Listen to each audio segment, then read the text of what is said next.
মঙ্গলবাৰে আৰক্ষীৰ ক্ৰাইম ব্ৰাঞ্চত হাজিৰ নহল ৰণবীৰ এলাহাবাদিয়া। ক্ৰাইম ব্ৰাঞ্চত হাজিৰ হোৱাৰ বাবে সমন জাৰি কৰা হৈছিল বিতৰ্কিত ইউটিউবাৰজনক। পিছে স্বাস্থ্যজনিত সমস্যাৰ বাবে ক্ৰাইম ব্ৰাঞ্চত হাজিৰ নহল মঙ্গলবাৰে। উচ্চতম ন্যায়ালয়ে ৰণবীৰক ক্ৰাইম ব্ৰাঞ্চক তদন্তত সহযোগ কৰিবলৈ নিৰ্দেশ দিছিল। ৰণবীৰক খালী নটা বজাই পুনৰ পডকাষ্ট কৰাৰো অনুমতি প্ৰদান কৰে যদিও শাৰীৰিক অসুস্থতাৰ দোহাই দি শাৰীৰিক অসুস্থতাৰ অজুহাতত কালি গুৱাহাটীলৈ নাহিল ৰণবীৰ এলাহাবাদিয়া। গতিকে দুই দিনতে পুনৰ গুৱাহাটীলৈ অহাৰ সম্ভাৱনা আছে। যদিহে ক্ৰাইম ব্ৰাঞ্চৰ এই সমন বাৰে বাৰে উলংঘা কৰে পৰৱৰ্তী সময়ছোৱাত গ্ৰেপ্তাৰ হোৱাৰো সম্ভাৱনা আছে বিতৰ্কিত ইউটিউবাৰজন।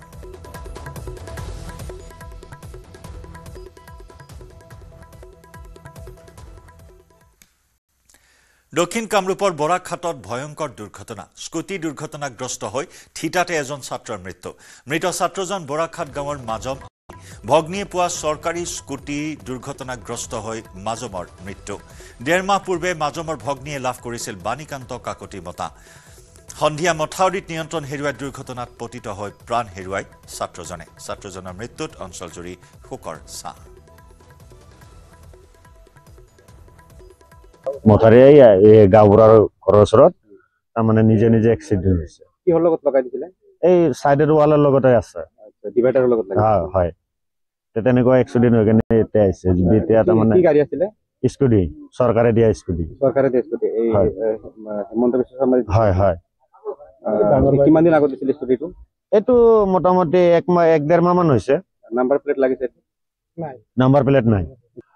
মুখৰ পৰা তেজ ওলাই আছে, নাকৰ পৰা তেজ আহিছে আৰু মোটামুটি হেড ইঞ্জুৰি হৈছে। আমি গম পাইছো হেড ইঞ্জুৰি হৈছে, কিন্তু মানে জীয়াই থকাৰ যিখিনি মানে মানুহ এজন জীয়াই থাকিবৰ কাৰণে যিখিনি আমাক মানে পৰীক্ষা কৰা যায় সেইখিনি আমি গোটেইখিনি চালো, কিন্তু সেইবিলাক গোটেইখিনি এবচেণ্টে আছিল তাতে।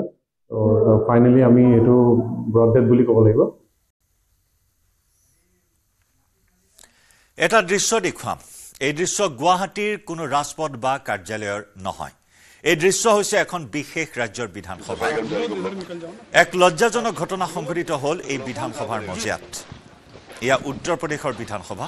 বিধানসভাৰ দুৱাৰ দলিতে কোনো সন্মানীয় বিধায়কে সংঘটিত কৰে এই লজ্জাজনক কাণ্ড। পাণ খাই পিক পেলাই দিলে, লজ্জাজনক আচৰণৰ উদাহৰণ দিলে এই বিধায়কগৰাকীয়ে। যি কথাত ক্ষুণ্ণ হৈ পৰে অধ্যক্ষ সতীশ মহানা। সতীশ মহানাই ভালে ভালে আহি সেই কাণ্ড কৰা বিধায়কক নিজৰ লজ্জাজনক কৰ্মৰ কথা অকপতে স্বীকাৰ কৰিবলৈ কয়। যদিও তেওঁ কাৰো নাম লোৱাৰ পৰা বিৰত থাকে, তথাপিও যদিহে হতাশয় লোকজনে নিজৰ ভুল স্বীকাৰ নকৰে তেন্তে অধিৱেশনৰ মাজতে তেওঁৰ নাম উল্লেখ কৰা হ'ব বুলি সকীয়াই দিয়ে অধ্যক্ষই। ভিডিঅ'টোত বিধায়কজনক দেখা বুলি উল্লেখ কৰে অধ্যক্ষই, কিন্তু ৰাজহুৱাকৈ সেই বিধায়কজনৰ নাম লোৱাৰ পৰা বিৰত থাকে সতীশ মহানা। তেওঁ স্পষ্টকৈ কয় যে তেওঁ কোনো ব্যক্তিক অপমান কৰিব নিবিচাৰে। সেয়ে সকলোকে তেওঁ ভৱিষ্যতে এনে কাম কাকো নকৰিবলৈ আহ্বান জনায়। বিধানসভাৰ পৰিষ্কাৰ কৰি ৰখাটো যে সকলোৰে দায়িত্ব সেই কথা মনত পেলাই দিয়ে অধ্যক্ষই। এই কাম কৰা বিধায়কজনক অধ্যক্ষৰ আগত নিজৰ দোষ স্বীকাৰ কৰিবলৈ কয়, অন্যথা তেওঁলৈ ফোন কৰা হ'ব বুলি সকীয়াই দিয়ে সতীশ মহানাই। सफाई कर्मचारी को उधर निकल जाओ ना, साफ करो। विनोद, चलो कौन साफ करेगा? নিশা গুৱাহাটীত সহকাৰী জিলা আয়ুক্তৰ চালকৰ উদ্ভণ্ডালি। সুৰাৰ ৰাগীত মাতাল হৈ ৰিক্সা, বিদ্যুতৰ খুঁটাত বাহনেৰে খুন্দা। জাপৰিগো কৃষ্ণনগৰত সহকাৰী জিলা আয়ুক্তৰ নাম লৈ তাণ্ডৱ।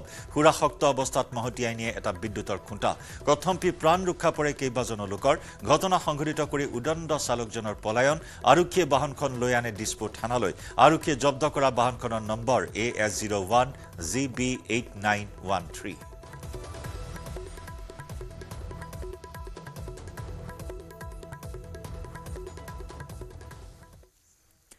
যোৰহাটৰ একমাত্ৰ বন্যপ্ৰাণী সংৰক্ষিত অভয়াৰণ্য হোলোঙা পাৰ গিবন অভয়াৰণ্যৰ মূল পথ নিৰ্মাণত ব্যাপক অনিয়ম। দীৰ্ঘদিনীয়া অভয়াৰণ্যখনৰ মূল পথটো বিধ্বস্ত হৈ থকাৰ বাবে দুৰ্ভোগ ভুগি আহিছিল দেশী বিদেশী পৰ্যটকসকলে।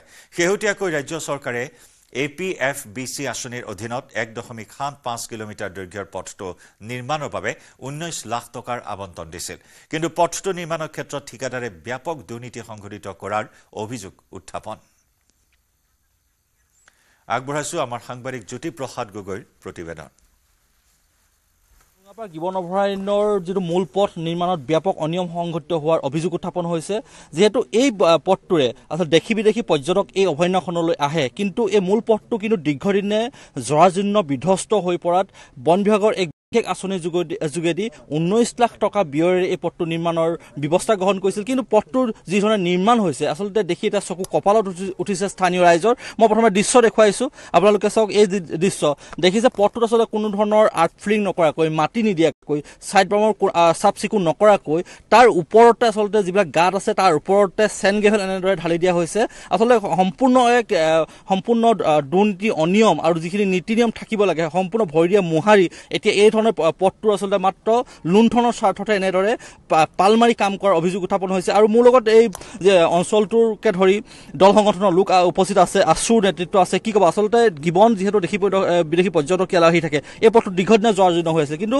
যিটো নিৰ্মাণ এতিয়া চলি আছে দেখিছোঁ যে পথটো আৰু দুদিনৰ পিছতে পুনৰ বিধ্বস্ত হৈ পৰিব হয় যিটো গিবন অভয়াৰণ্যৰ যিটো মূল ৰাস্তা সেই ৰাস্তাটো আজি দীৰ্ঘদিন ধৰি যি বিধ্বস্ত হৈছে তাৰ ইয়াৰ গাঁওবাসী অঞ্চলবাসীৰ লগতে ইয়াৰ পৰ্যটকসকলো ইয়াৰ ভুগি আহিছে এতিয়া বৰ্তমান ৰাস্তাটো বনাই থকা হৈছে কিন্তু ৰাস্তাটো সম্পূৰ্ণ দুৰ্নীতিভাৱে কামটো কৰিছে যিটো ৰাস্তা বনাই থকা হৈছে তাত কোনো আৰ্ট ফিলিঙৰ কাম হোৱা নাই তাত কোনো চাইড বাম নাই ওপৰতে তেওঁলোকে চেণ্ড গ্ৰেভেলখিনি ছটিয়াই নাই ইয়াত কোনো একো নাই ইয়াত 19 লাখ টকা যি আৱৰ্তন হৈছিলে ইয়াত যি ঠিকাদাৰে নিজৰ জেব গৰম কৰিবৰ কাৰণে যি কাম কৰিছে ইয়াত কোনো বিভাগীয় কৰ্তৃপক্ষ ইয়াৰ কোনো চকু পৰা নাই আমি ছাত্ৰ সন্থাই ইয়াৰ পৰা আমি দাবী জনাইছোঁ অতি সোনকালে বিভাগে ইয়াৰ ওপৰত তদন্ত কৰি তেওঁলোকৰ বিহিত ব্যৱস্থা গ্ৰহণ কৰক বিহিত ব্যৱস্থা গ্ৰহণ কৰালৈকে এই ৰাস্তা কাম বন্ধ থাকিব লাগিব অন্যথা ছাত্ৰ সন্থাই গণতান্ত্ৰিকভাৱে আমি কাৰ্যসূচী ল'ম আৰু ইয়াৰ পৰা আমি অসমৰ মুখ্যমন্ত্ৰী ডাঙৰীয়াকো ইয়াৰ তদন্ত বিচাৰিছোঁ নিশ্চয়কৈ আচলতে আছুৰ নেতৃত্বই ক্ষোভ প্ৰকাশ কৰিছে যিহেতু এই পথটো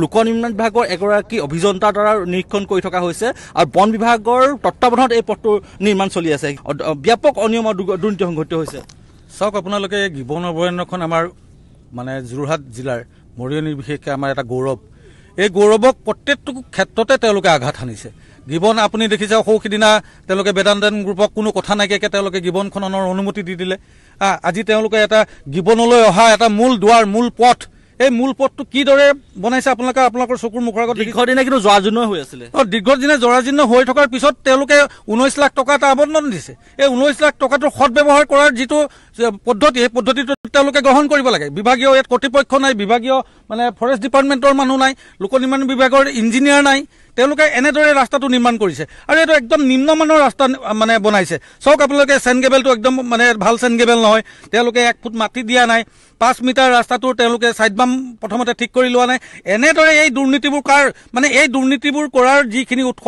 তাৰ পৰা যি কমিশ্যন সৃষ্টি হয় কমিশ্যনখিনি কালৈ যায় এই প্ৰকৃততে আমি যি মানে অনুমান কৰিছোঁ এই কমিশ্যনখিনি মই বোধ কৰোঁ আমাৰ যিজন একদম সভ্যগব্য MLA যিজনে সততে খুব ডাঙৰ লেকচাৰ দি থাকে মানে মানুহক তুচ্ছ তাচ্ছিল্য কৰিবলৈ তেওঁলোকে কুণ্ঠাবোধ নকৰা যেন MLA আছে আমাৰ মৰিয়নি সমষ্টি তেওঁৰ পকেটলৈও মানে আমাৰ সন্দেহ কিজানি ইয়াৰ কমিশ্যন নিশ্চয়কৈ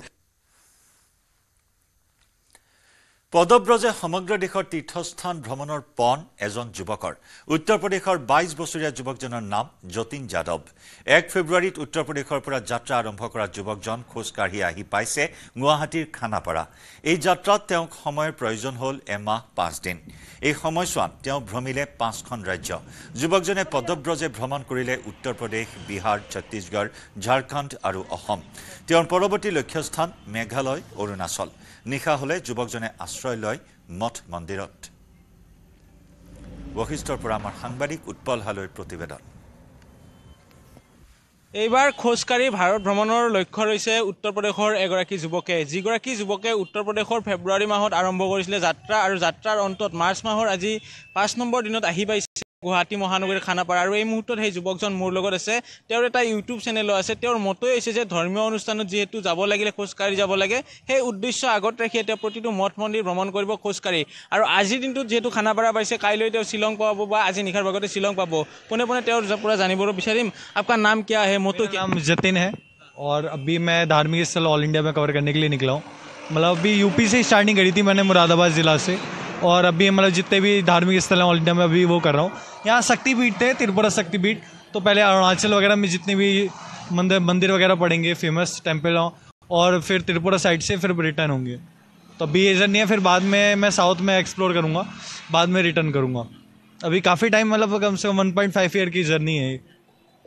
रोज कितना दूर तक पहुँचा है? मतलब कम से कम 15-20 किलोमीटर चल लेता हूँ मैं। 15-20 में ज़्यादा मेहनत है। बहुत ज़्यादा मतलब स्ट्रगलिंग का भी कभी रुकने में दिक्कत आती है कभी कभार। अभी नाइट में मुझे 2-3 जगह से रुकने को कर दिया था, पर फिर भी स्टार्टिंग के टाइम मैं काफ़ी लेट हुआ था, इस वजह से इस टाइम वॉक नहीं कर पाया मैं। तो अभी मैं सुबह से कम 10-15 किलोमीटर चल चुका हूँ। क्या क्या सामान है? अभी तो मतलब टेंट वगैरह सब साथ में लेके चल रहे हैं, तो खाना वगैरह तो बाहर से जैसे होता है अरेंज कर लेते हैं, पर कपड़े वगैरह सब गर्म वो सब कुछ अरेंज करके लेके चल रहे हैं। कब शुरू किया ये जर्नी? ये मैंने फरवरी स्टार्टिंग में शुरू की थी, और अभी पता नहीं कब ये गुवाहाटी खाना पड़ा है। गुवाहाटी खाना पड़ा। वो असम का है? असम का, वो बॉर्डर लगने वाला था कुछ, थोड़ा आगे में मेघालय लगता है। ओके।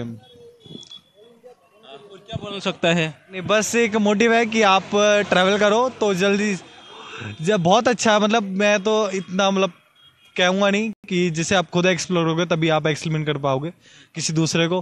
तो अभी जर्नी ठीक जा रही है, और कभी मेरी तो पैदल यात्रा है, पैदल यात्रा बाय लिफ्ट जैसी भी हो जाता है, तो मुझे ऑल इंडिया कवर करने में कम से कम 1.5 ईयर लगेगा।